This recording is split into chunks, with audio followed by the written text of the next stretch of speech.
Pour situer un petit peu le contexte, on est dans une école d'éducation prioritaire, dans un CE1 à 12, donc une classe vraiment avec un effectif réduit qui permet plus facilement un travail en atelier.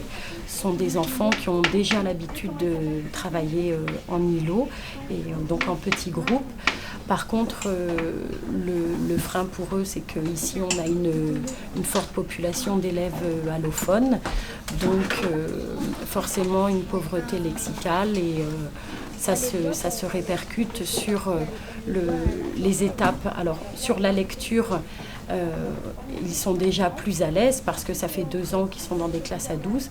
La difficulté, ça va être retranscrire l'histoire aux camarades oralement, parce qu'il y a du vocabulaire qui peut manquer.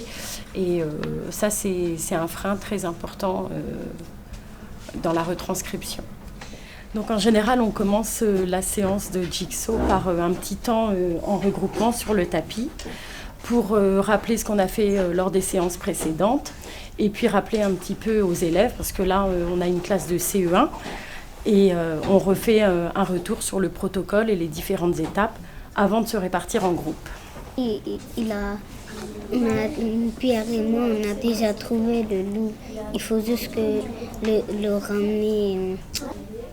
Après, il a dit sur l'arbre, tire pas le fusil. Pierre et moi, on a déjà trouvé le loup.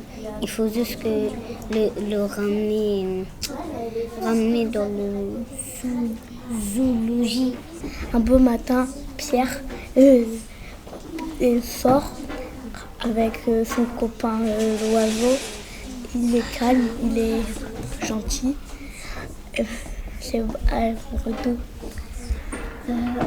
Et après, le grand-père était mécontent de savoir que Pierre était allé dans les bois et que lui, il n'avait pas peur que le loup surgisse. Je trouve très intéressant dans ce dispositif, ce sont vraiment toutes ces phases d'échange, une autre façon de travailler la lecture-compréhension, parce que les élèves doivent vraiment coopérer entre eux, apprendre à trier les informations essentielles d'un texte assez rapidement, ce qui est encore dur pour une classe de CE1. Cette coopération avec les camarades, elle est très intéressante puisque la réussite du groupe, les bons résultats au questionnaire que les enfants font sur le caout, ça dépend forcément de la participation de chacun. Donc, Le canard.